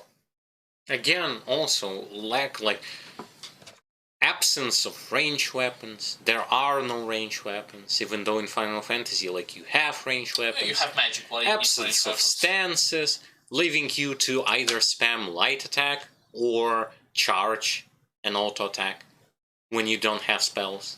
Like, really, fans of those like combos and stuff are going to be really amazed by the fact that you are so limited in this game that it's like, wow, it's amazing. After Nioh 2, it's going to feel amazing to them. They like, some of them will hate this game. It's a no-brainer that even those like who are praising Nioh 2 will going to hate. They will going to hate this game so much because of the fact that it's a degradation.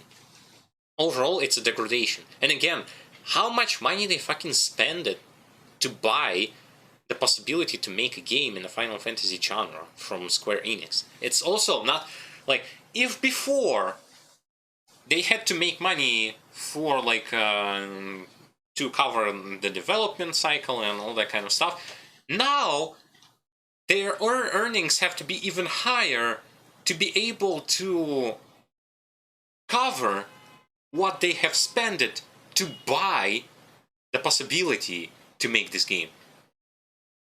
And again, I don't even know what Square Enix were thinking, like, they might have just sold this possibility to Sega so that they would make them a good game.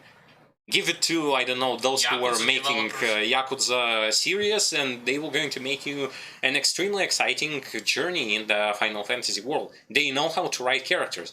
Do you know... And the story. Again, we have missed the characters.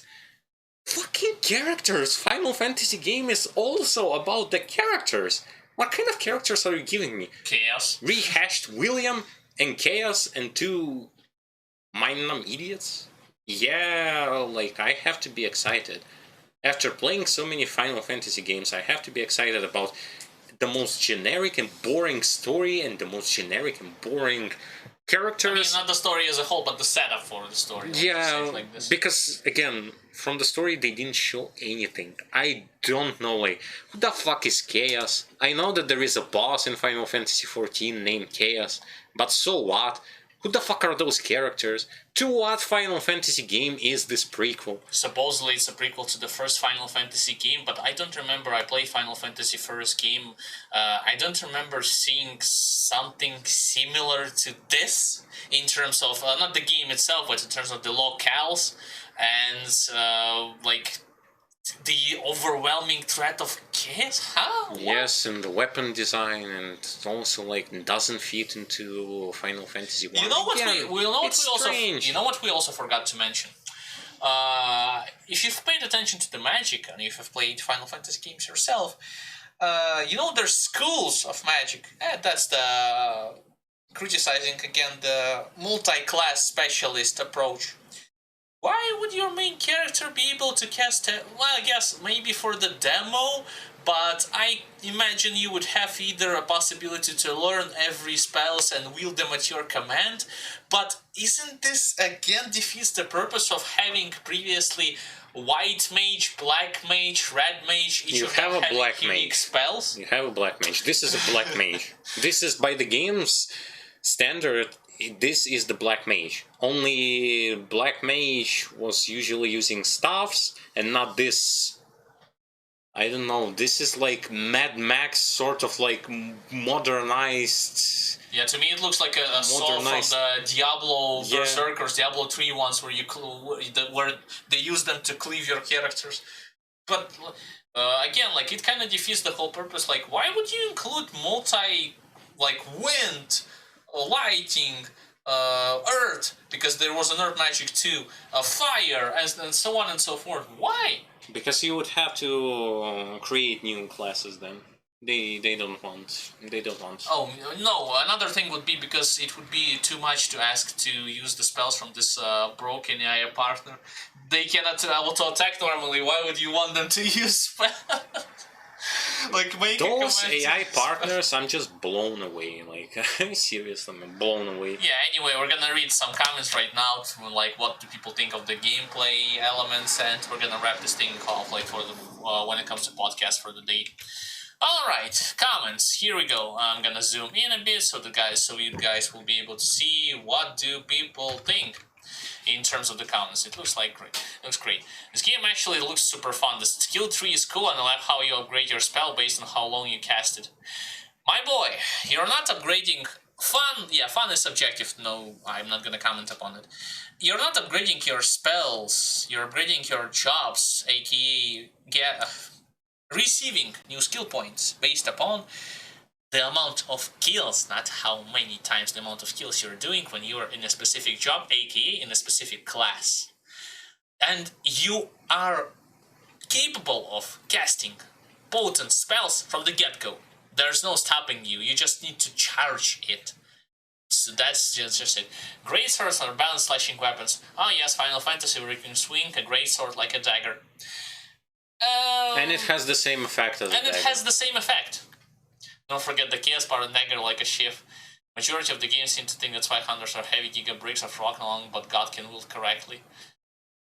The truth of the matter is that impact is lacking. It's not about the great swords with a dagger, but it's also about the impact needs to be there. When I see I'm not hitting, here's the thing, when we have seen the gameplay, the character wasn't hitting like an ogre or like a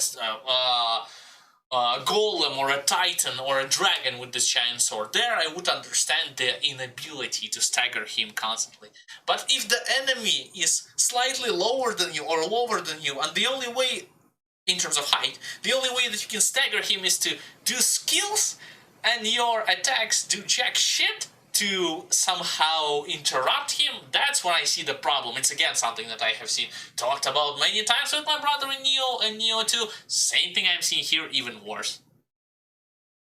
Game could be good, feels not like Final Fantasy XII and Nioh meshed together.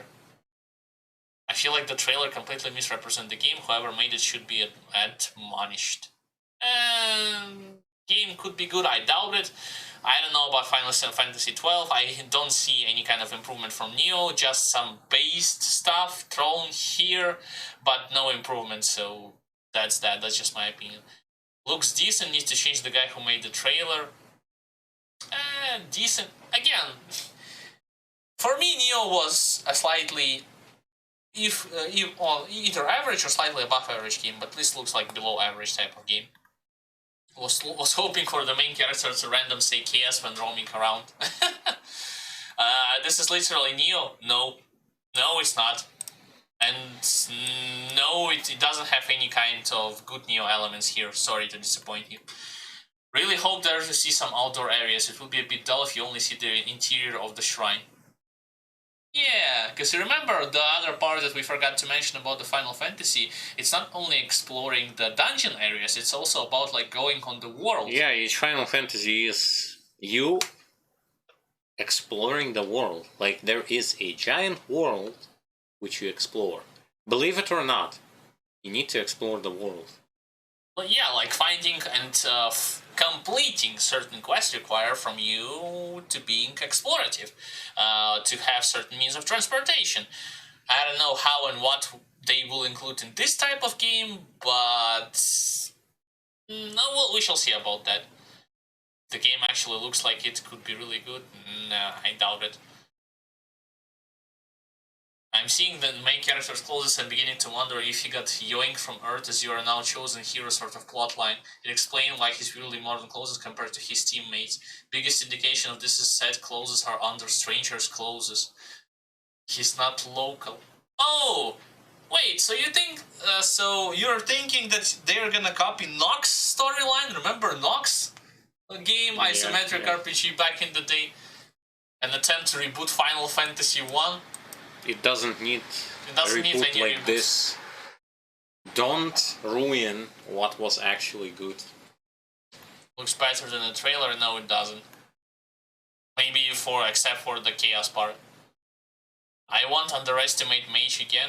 Yeah, because like you haven't played Final Fantasy game, magic is powerful. Even some might say broken. That's just the way it is. Final Fantasy Origin Chaos may cry. Yeah, very bad design. Yep. Dark Souls? Where have you seen Dark Souls here?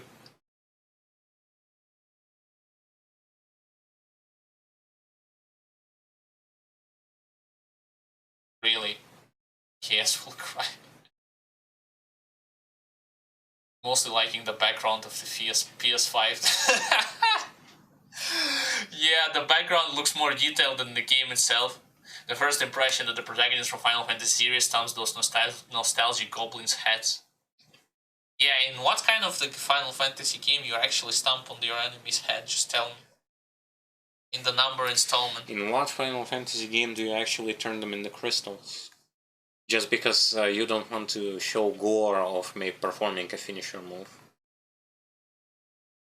Gameplay is good, better than I expected. Well, your expectation had to be very low than if it surpasses this.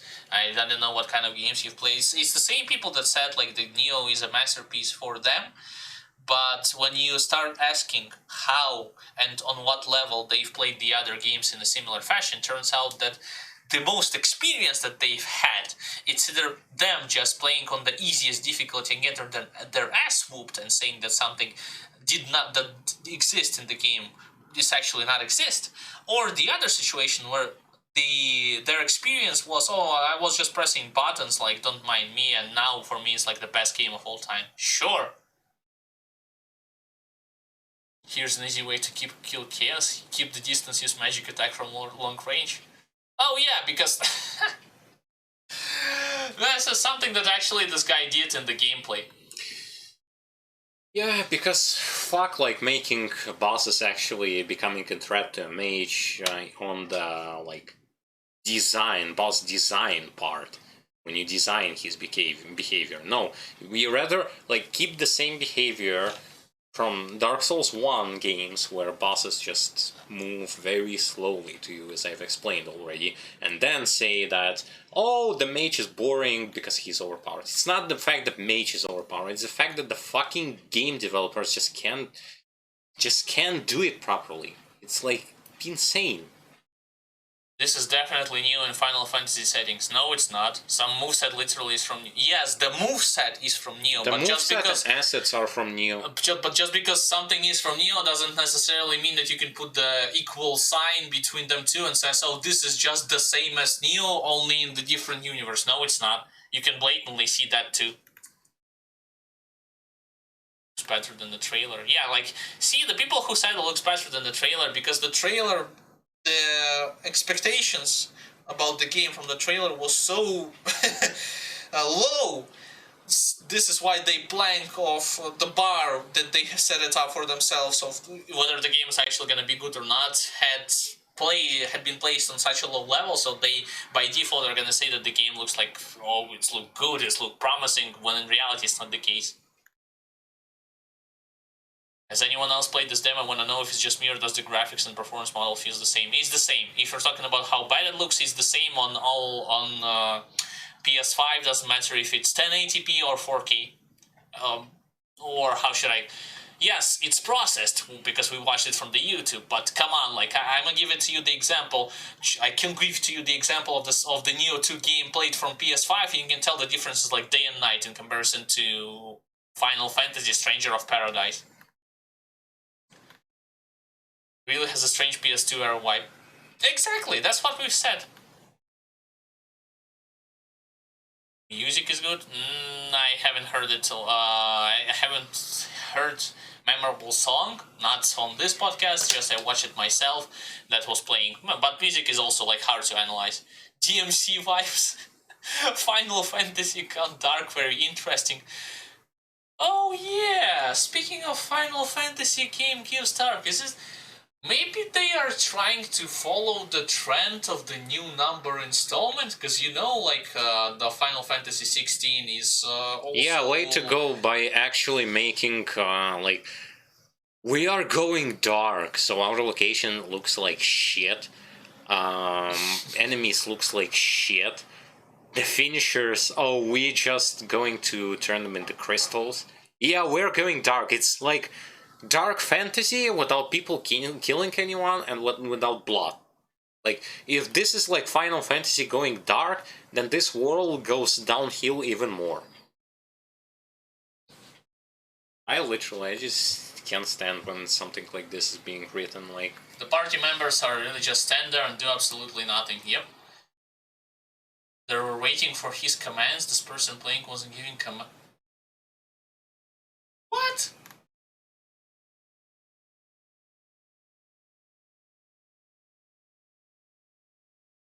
What would the point if the... Wait a second, look at this comment. What would the point if the party members were effective, though? Like, that would defeat the purpose of your position as the player. You could just avoid hard bosses and let the AI kill it. Let's just automate the combat while we're at it. Are you out of your fucking mind by saying this? Any party member RPG based, doesn't matter if it's JRPGs, doesn't matter if it's RPG done in the different school like AI isometric or like something Dragon Age versions and so on and so forth. Your party members, if they are ineffective, it's a waste of most of your game. Why? Because it's the ones that are done well, designed to the point where your party members are complementing you, giving you the options that your main character don't have. Granted, in this game you can say it's this argument because your character is multi-specialist, at least with the exception of healing, like healing spells. But saying stuff like this, why would we make the party members effective? It's one step away from saying the shit that I've heard from Nioh, from the toxic fanboys. Everything is viable, you just have to style it on, accept that everything is not about the damage, but then the next paragraph the person is trying to convince me about doing damage to the enemies. I can't stand, like, were you living under a rock? Have you even played party RPGs? You have seen where the clear role is designed for each party member. You cannot be like soloing. Yes, granted, your most character in some instances may do most of the job, but most, not all, they still need to receive some support. Speechless. Speechless.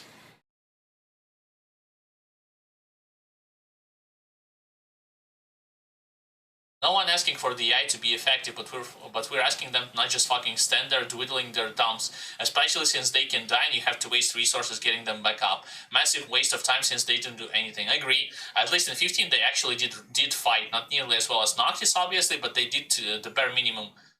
True. Notice that Thomas, I don't like what I'm seeing party member wise. Cold Wayne had party members too. They weren't good at damaging enemies, but could at least distract them. I agree. Like this is a joke when it comes to party members. The game will make me wonder why I even bother to get a PS5. Yes.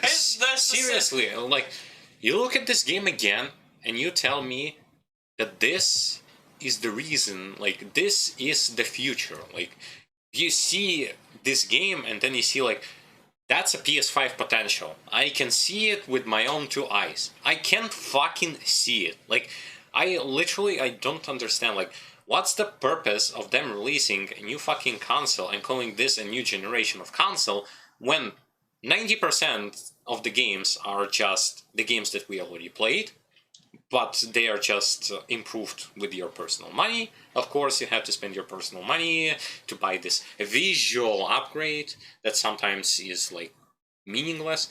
But when it comes to, like, new releases, I see zero. Like, I see zero. Why is this called, like, a new generation of consoles? I seriously don't understand this.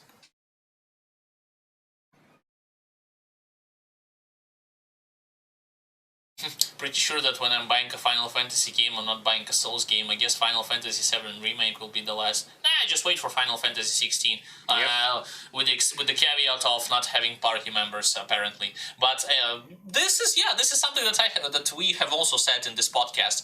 To what audience this game is caters towards? It cannot be both Nioh audience, and it cannot be like a Souls-like audience, and it cannot be Final Fantasy audience at the same time. Again, identity crisis. They want to make like this as widespread as possible, but it's not developed it to the point where it actually some of the elements is so like crisp and so stand out, with the exception of meme jokes about the chaos, that all the other games doesn't have it. I miss when Final Fantasy games are strategic RPGs, not hack and slashers. Well, has argument for both sides, in my opinion. It needs to be well developed. Like, you look at something like Final Fantasy VII Original versus Final Fantasy VII Remake. Final Fantasy VII Remake plays fine, even if it's like a hack and slash game. Everyone is just copying one thing, that Souls piece of cake. But will some of them manage to be different enough, like Nioh? True. The game looks super fun. Why is people hating on this game? It's not like this is a mainline Final Fantasy spin-off of Souls, like Final Fantasy by Team Ninja looks a day one buy for me. Okay. Boy, your standards are so low. Like, it's not that people hating it because it's a Final Fantasy spin-off game. You can have a Final Fantasy spin-off game done in a way that people are not going to hate it. It's by whom it is fucking done. It is done. And how well it is done by this bullshit studio, which I personally like. I fucking hate this studio so much. Like, I despise them already. It's because the trailer wasn't great. Not a remake, just a spin-off. And who in their right mind goes in the This E3. game is a retelling of the origin of the Warriors of the Light. It's Final Fantasy 1 reshaped and retold of Souls-like. Wait a second, what?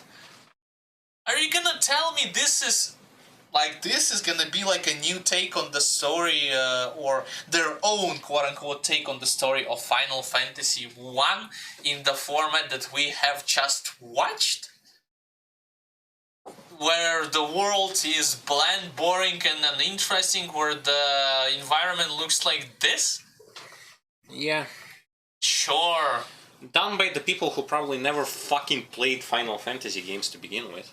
Only saw 15 before it actually became good. Oh well. Feel a mix of Final Fantasy character design with the Nioh 2 gameplay. There isn't anything. Some assets from Nioh 2, but not completely Nioh 2 gameplay. You mean Final Fantasy character design? You literally have like Final Fantasy character design mixed up with Nioh. Yes, we have a protagonist from Nioh and two protagonists from Final Fantasy. That's what you have. Like that's what you're seeing. Because it's hard not to see William in the main character. He obviously fucking looks like William because the asset is the fucking same. The Chaos boss team wasn't a catch as usual boss team. Dark Souls DMC mix, yeah, sure. The partner squad immobile, hope they use the raise enemies HP or attack higher to give the AI teammate more purpose in the What? They sometimes just standing there. How is it? Wait, you're contradicting yourself. Looks really good, but you want to give enemies more stats so that the party members are not gonna be as useless?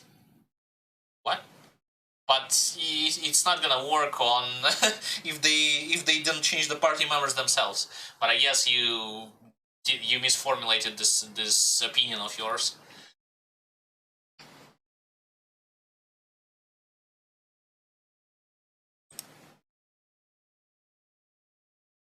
More like more modern Ninja Gaiden plus Final Fantasy? I don't know about that. Visually looks like a late PS3, early PS4 game, more like a PS2, early PS3 game. Still think the protagonist design is so out of place, even the companions fits the setting better. Yeah, I agree. Came from another world. Yes, came from another world. From the Team Ninja's ass. Yeah. It's what Final Fantasy 15 should have been? No. No, it's not. Main character needs to change look, maybe like Xenos Gallus from Final Fantasy 14.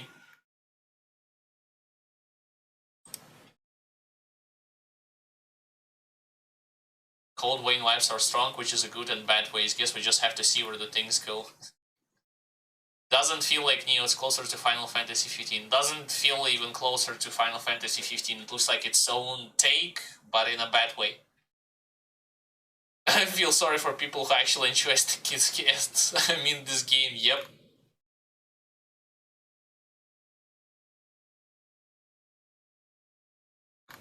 No stamina bar. Well, technically you have stamina bar, but it only appears if you block an attack. Like you don't. It's not used when you use your default attacks, but it only appears when you, your party members, and I'm assuming bosses themselves, are start blocking something. People mad at this game. It reminds me of those old Team Ninja games back in 2004, 2008. Mage jump weapons look like Spine Blade. Yeah, well, doesn't have a traditional stuff for sure, but it's not. I wouldn't say it's like a problem per se, outside for the problem that we have already discussed when it comes to like spells and so on and so forth. This and Final Fantasy 16, which one will come first? Obviously this, because of the because they are rushing it, because there is they want to compete with Elden Ring. They would do whatever it takes to, and of course, yeah, they are keeping in mind. Of the release, inevitable release of Final Fantasy 16, they want to somehow compete with that, maybe like add-ons, expansions, call them however you want, or like upgrade stuff, who knows, maybe for the future versions of PS5, if we will ever see ones. So that's that. No Final Fantasy feeling whatsoever. Yeah, true. Final Fantasy feeling. Well, Final Fantasy feeling like. If we're talking about the classic Final Fantasy, to me, when it's like it's hit or miss, you are being like introduced to that like gigantic world, and you start exploring, going into the dungeons, you start interacting with a lot of NPCs, quest, story, and so on and so forth. It's built and is developed like this. Whereas here, it looks like an asset from, at least the demo itself looked like an asset from hack and slash game a la Devil May Cry or DMC or whatever it takes, whatever it's called, and thrown or slapped in Final Fantasy title. That's pretty much it. I didn't personally. I don't expect more than that from developers that we are talking about. I don't, because their limit, they hit the peak of the character design and the story in Nioh 1. That's the peak. And even though there were a lot of questions to that, like, that's their peak. Like, for me, Final Fantasy is also about funny moments, about characters behaving like with each other, like having those quests with characters, like unlocking their story, understanding like world and stuff like that. You aren't just like there like a generic person A who has like the goal of like doing something. Like, even though in like some of the games you can like you have the main goal and you are going to that goal, the way you get to that goal in the Final Fantasy is going to be completely different towards like you have the goal. You had the goal in Nioh 2. How the fuck did you get to that goal? By being another generic person who like has no meaning in this world, who is just doing stuff for other people. Like, fuck his main quest, he doesn't even go for it, he only occasionally stumbles upon it. And again, like, it's I find it hard to assess it now, because again, it's the demo didn't show me the story whatsoever. But I have a strong feeling that I'm going to, like, when I'm going to be playing this game, I'm going to start skipping story, like, after a couple of hours. I have a strong feeling that this is going to happen, because I don't expect anything from them at this point. Nothing can be expected from that studio anymore. Not after Nioh 2. It's not only I doubt there will be considering that they are focusing mostly on the gameplay, which is not good by itself if the gameplay is done right, but it's clearly not from what we have discussed from today. I doubt there will be something really stand out from this game, with the exception of some cringe moments, of course. But the thing that's the main problem outside of all the other problems. That's another problem outside of all the other problems that we have discussed. Like, for an unexperienced individual, yeah, this game may look somewhat promising if you haven't played again some other games, excluding like Final Fantasy. Maybe you've played like other games in the similar genre, but the moment you've seen like every other the moment you've played yourself or seen every other type of game, you'll start questioning why do I even need to bother playing this when you have on the horizon Final Fantasy 16, when you have Elden Ring, when you'll probably will have some new hack and slash game. And yes, by the way, hack and slash game, another caveat. I guess we're done like with the comments. I'm gonna be switching over back to the gameplay and finishing over like to today's podcast. Hack and slash, we haven't talked about this element too. Gameplay that rewards you from doing these combos, because what do we see here? Does this game rewards you from styling upon your enemies? No, unless you take into account exposing weak spots, but it can be done with only certain elements.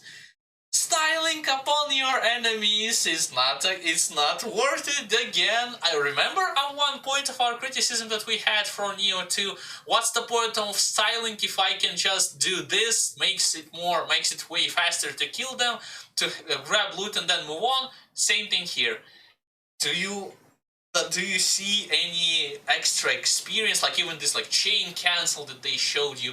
Do you see the reason? Yes, on the basic level you would see like the reason to use. Do you see the reason to use it on an advanced level outside of those flashy YouTube videos that you'll see like, oh, infinite combo staggers and so on and so forth? No, it's not.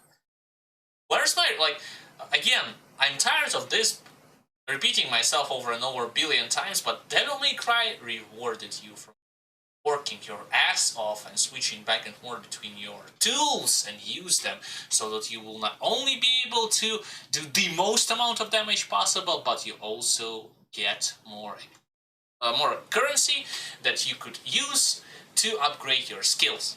Period. It's not just there for show, for styling, it's done there for a specific purpose, because playing by spamming one button, like, you could in Nioh, and nothing terrible will happen. You'll be as effective as the others who would do combos. In Devil May Cry, you're rewarded. In Nioh, you're not. And in this game, you're not rewarded too.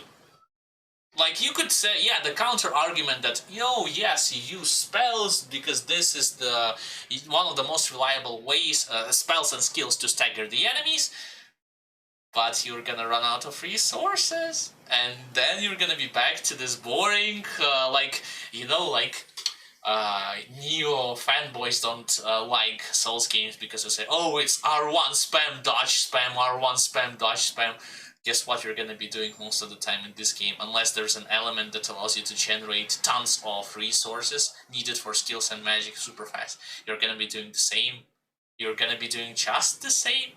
It's not that much of a difference. So that's that. Yeah, exactly. Like, it's not, like, even compared to Nioh 2, it's not styled. Like, hold on a second. Excuse me to interrupt you. About not only about Nioh 2, but you mentioned when you played Final Fantasy VII Remake, or I guess I watched it in the other video, that in Final Fantasy VII Remake, if you change certain abilities from your party members, you would have the possibility to do more damage. Isn't this something like that in Final Fantasy VII Remake? Yes. Well, Final Fantasy VII Remake, why is, like, it... To me personally, I like the way the Final Fantasy VII Remake does the combat for various reasons. First of all, again, it is related also to the fact that I have a very good synergy with my party members. Like, I not only can issue them orders or leave them to fight by themselves, I can swap to them, I can do whatever they can, but they will be in my control. Like, having a lot of control and being able to control the battle in general feels way more rewarding than having, like, this one jack of all trades. Well, in Final Fantasy VII you can also say, like, well, you can put on him, like, those skills so that he can, like, heal or something, but that doesn't change him into, like, immediately he turns into a very, like, powerful caster or something, a very powerful healer. No. For that purposes, you have different characters. Different characters feels unique.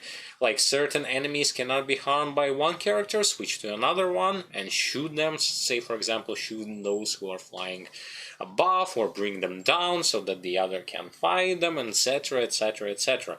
This feels way more unique than what I see here. Like, oh, here, for example, like this situation in particular, like, I am out of resources. So what is my, like, what are my options? I just spam my light attacks. Or try to deflect enemies' attacks. You can do, while at the same Final Fantasy VII Remake, say, for example, you have, like, some spells that are on cooldown, etc, etc.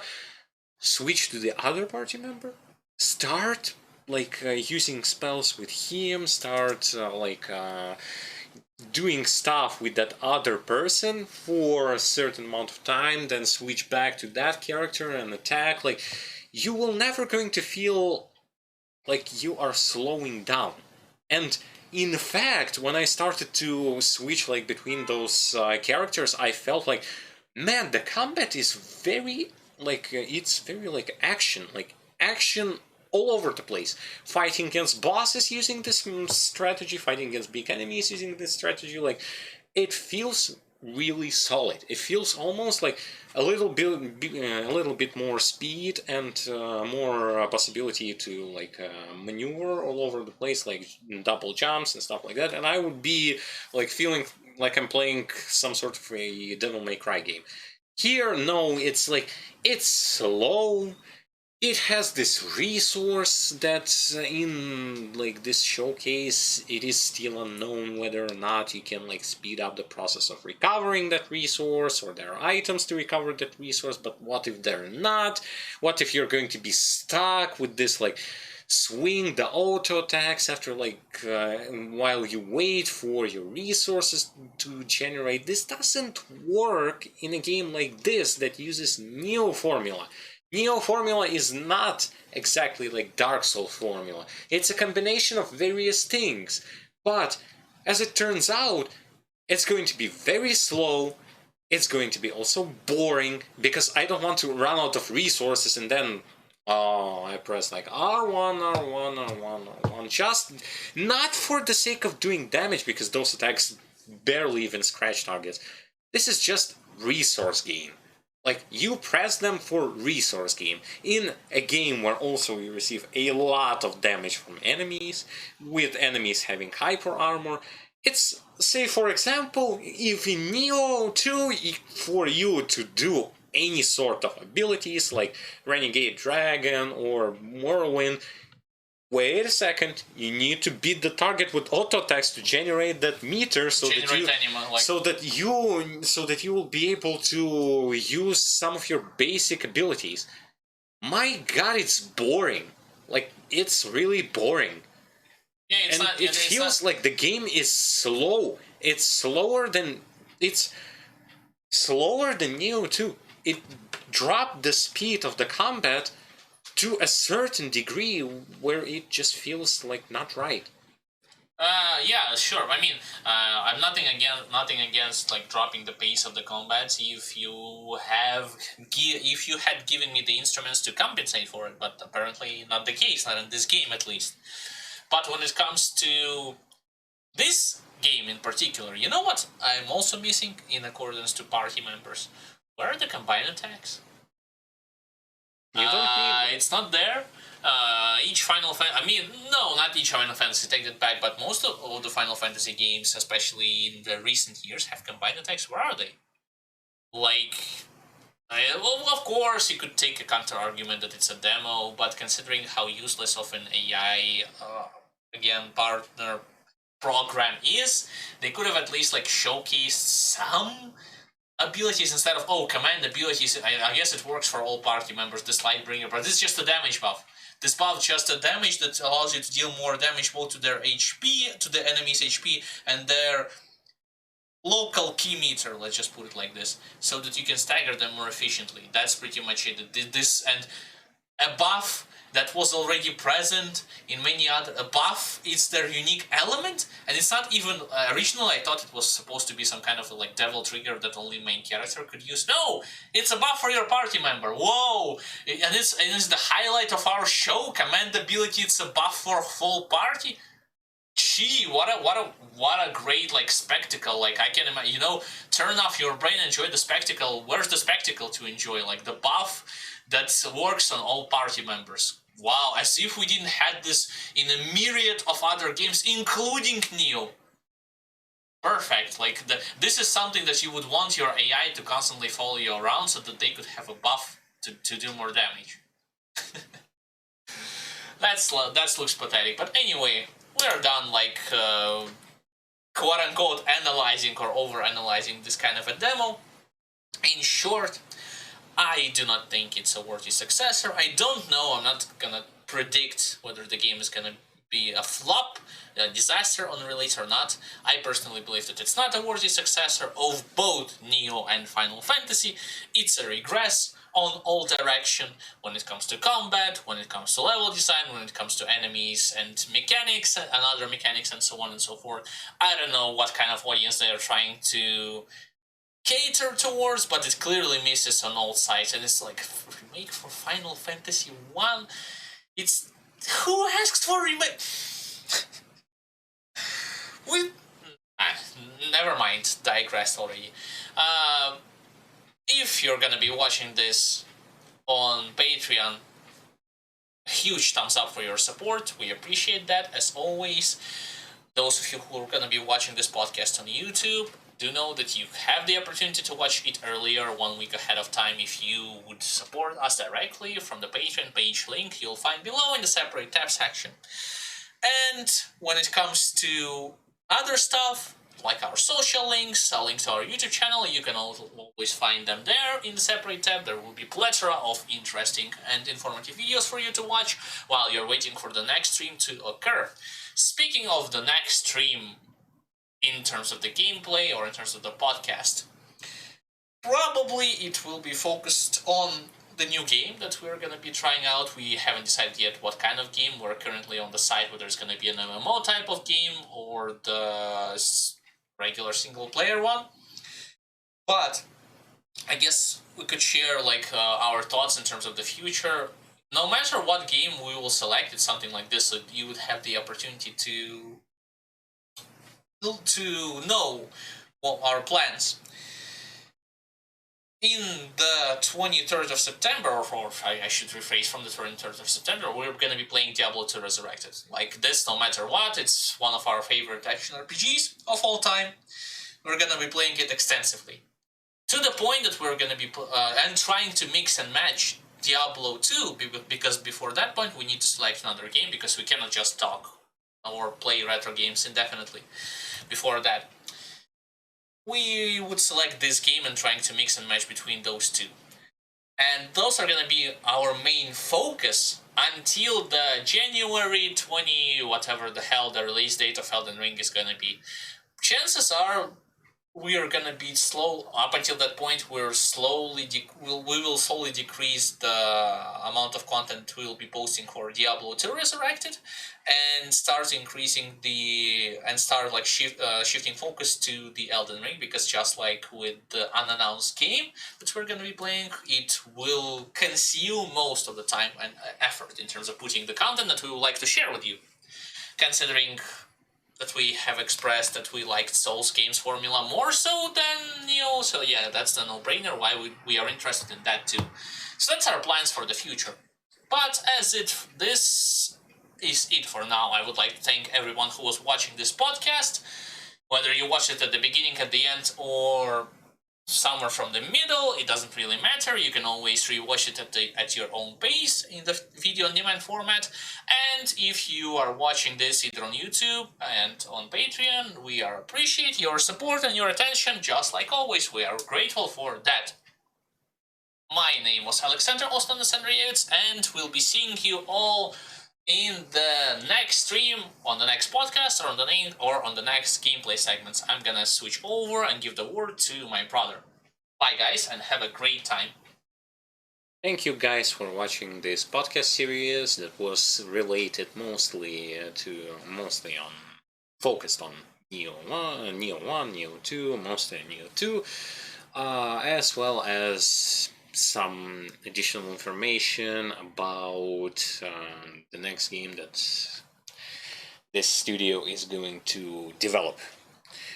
From my part, I would like to say that yes, no matter what kind of game that we are going to be playing in the future, we will be waiting for you. We will be waiting for your participation in chat discussions, as well as asking questions, giving your thoughts and opinions.